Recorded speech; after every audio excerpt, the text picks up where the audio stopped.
people that I know. She is one of the business. She got the Right. chickens. They're fine. I know. But you, Abby. Well, since we have the speaker here, it's such a good opportunity because I love picking your brain. Something that the president has done recently that has bothered me and left Only one me thing? confused. I was going to say. One of the things. One of the things is tweeting out against Fox News, certain personalities, and Fox, having worked there, has some of the best journalists I've ever learned from. That is a place that, maybe the only place that still gives him the benefit of the doubt. Why is he going against people at Fox? And in your opinion, are people more loyal, his base, more loyal to Fox News or more loyal to President Trump? Oh, I suspect the people in his base are more loyal to him. But I think it's a foolish. I described the other day, Calista and I own one share of Green Bay stock. And the other night, for the first time in the 100-year history of the Packers, Aaron Rodgers had a perfect game. No mistakes, no errors. Would look at that game film and think to themselves, you don't need to pick unnecessary fights. You don't need to go out and tweet unnecessary things.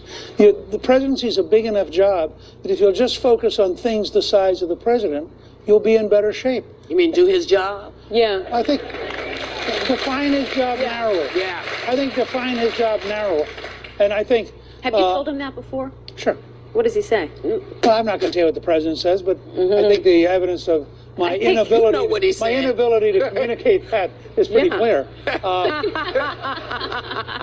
look, I mean, and I find it troubling. I said one time on a TV show that you won't totally like this, but that there's a big Donald who really does change history, and there's a little Donald who runs out and messes everything up.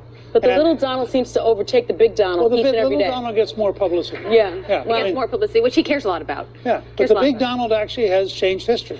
See, as In a a good comic, way? I have to really let that go. Yeah.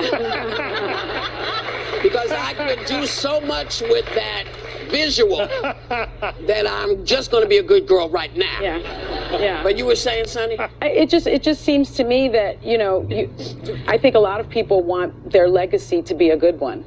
And when I think back on Donald Trump, I think people are going to be questioning his mental health. They're going to be questioning whether or not it's American to separate children from their parents. I think they're going to think about whether or not it's American to enable an ethnic cleansing of Kurds in Syria. I think they're going to wonder whether or not this enabled things that are very un-American. Yeah, and I understand your sentiments, and I disagree dramatically. I mean, for example, there is no ethnic cleansing of Kurds right now. That would simply be inaccurate.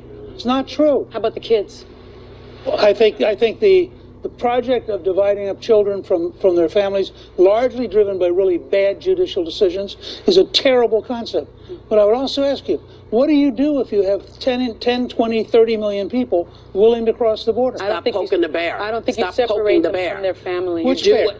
The bear of saying, we don't want you here, and if you come, we're going to do this. People are trying to protect their families. They're trying to get away from a lot of really horrible stuff. And as part of groups that have come here to get a better life, that's the promise of America. So 30 million, 40 million, what's the number? Well, I don't know what the number is, but I know what it isn't. I know what you don't do. You don't say to people, well, you can't come in here because you're Mexican, or you can't come in here.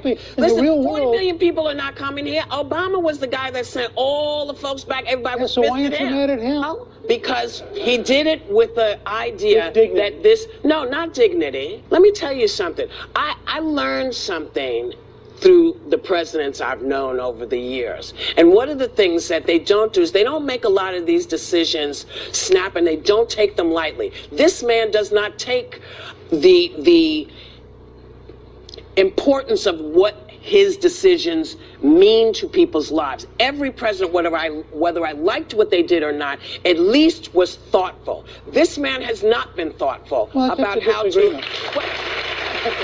We'll be right back. Now, you've been sounding the alarm bells about China for a long time, and in your 36th book, You Know Who versus China, you say we must wake up and see what China is doing, what it's really going on. I think the core of it is that it's a totalitarian communist state based on Leninist principles. That Xi Jinping is, first of all, the general secretary of the Communist Party, which has 90 million members.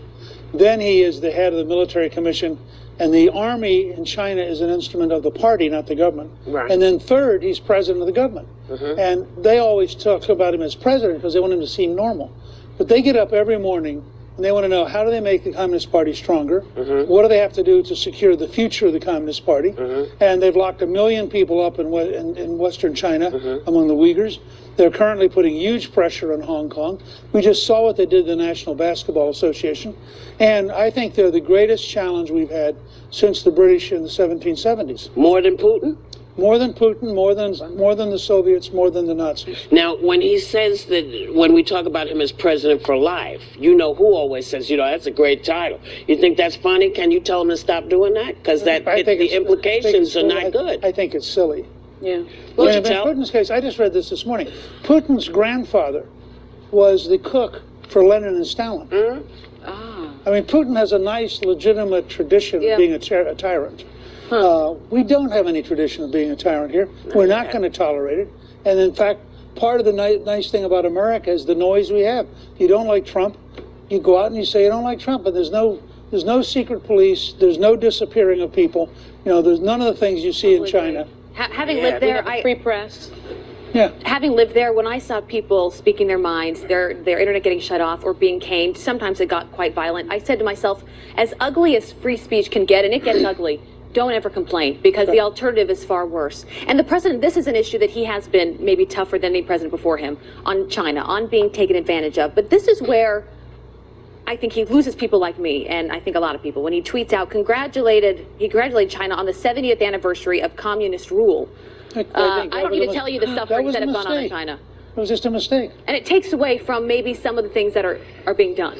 Right, because the truth is, it'd be like congratulating the Soviets. Isn't it bigger than a mistake, though? You are representing the free world. Right. Right? So. Okay, so it's a big mistake.